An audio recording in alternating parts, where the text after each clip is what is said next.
The other big myth is that, okay, even though some people who were in the software development realm wrote these things down, this is not an IT thing. Because a lot of myths out there are, well, that agile stuff, that's just about information technology. That's just about IT. No, it's not.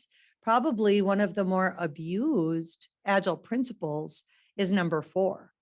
Business people and developers must work together. So this is we are all in this together at our organization, aren't we? Rather than business versus IT. Think about that language.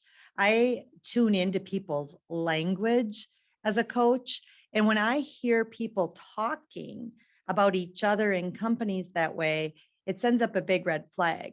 For example, if I hear leaders in IT say things like the business, those people in the business, those people in that other department, that tells me that there's some internal challenges going on, that we may even be fighting each other about the way we do work.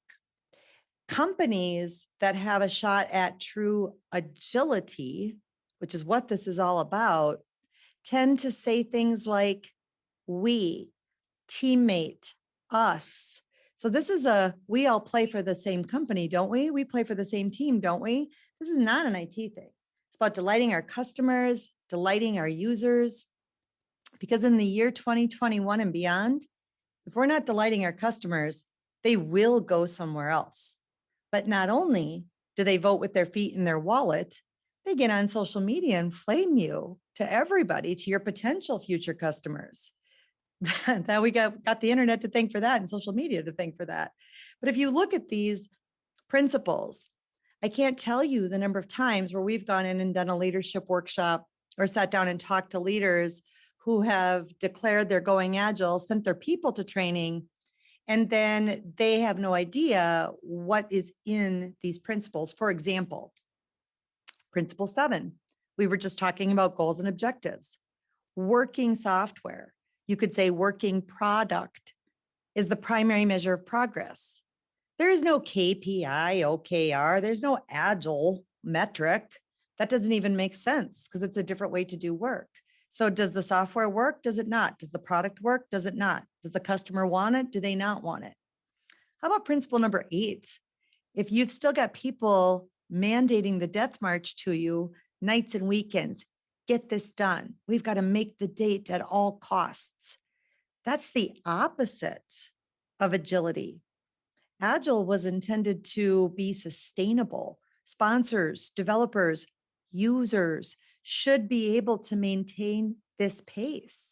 This is about the sprints. This is about the iterations. So what they meant was no death marches, no nights and weekends. It's not sustainable. You might pull off those heroics once or twice, but how long are you going to be able to do that before you burn your people out and they leave? Look at principle number 11. Best architectures, requirements, and designs emerge from self-organizing teams, cross-functional teams. So not staying locked into particular role-based silos. So the challenge here is we've got these values and these principles that guide any one of the different frameworks that are agile.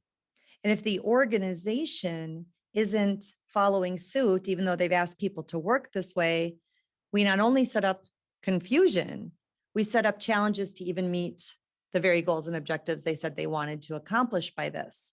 We get agile in name only adoptions, or as our team likes to call it, scrum butt. That's when your leader says stuff like, we're going to do scrum, but not that part. We're not going to dedicate teams. No, they're not going to be cross-functional. We're going to keep our segregated teams, but we're going to do scrum. Have you even looked at what this means? And then they send people to training who are just confused by what they need to do. What you see on the screen are Post-it notes from graduates of ours. On a little exit in classes, we'd ask people to put up some of their leaders' biggest offenses. It's like we've been asked to work in an agile way. We've been asked to work in a scrummy way. But then here's what they do. They do drive-bys.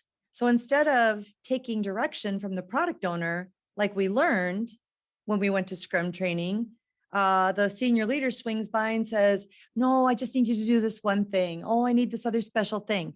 Well, if everything is priority, nothing is. And so now we interrupt people, they lose their focus, and we miss our deadlines. We miss our goals and objectives. The job classifications is an interesting one that I see happening more and more. We've got a team adopting Scrum. Well, there's only 3 roles: product owner, Scrum master, team of developers. And it's very clear in the Scrum guide.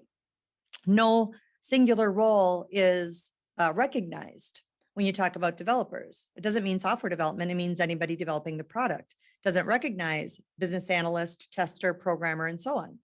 Well, let's just say the same organization then asks people, not only sends them to training, asks them to get certified in it, and says, you're now this team. Oh, but wait, at review time, no, we're going to trot out your old waterfall job description, and we're going to hold you accountable to that. That's risky for organizations, because when you start talking about people not living up to that old waterfall job classification because they've been asked to work in a completely different way, when you start getting into people either being let go or quitting and telling the world that your company's not a credible one to work at, you've got a real slippery slope going on, especially if we let somebody go for not meeting a waterfall job description when they're asked to work as a team. I always say, as soon as the employment lawyers get wise to this agile stuff, watch out, because the wrongful termination suits will be stacked up, because that's bait and switch. That's really not fair to do to anybody doing work in your organization. Or we've got leaders saying, well, we're going agile, you're empowered. And then of course they overrule every decision. Or we're going to do Scrum, but no Scrum master. We don't need one of those product owners either. How the heck are we supposed to execute this without 2 of the pivotal roles? And the executive saying agile means more hours. Principle number 8.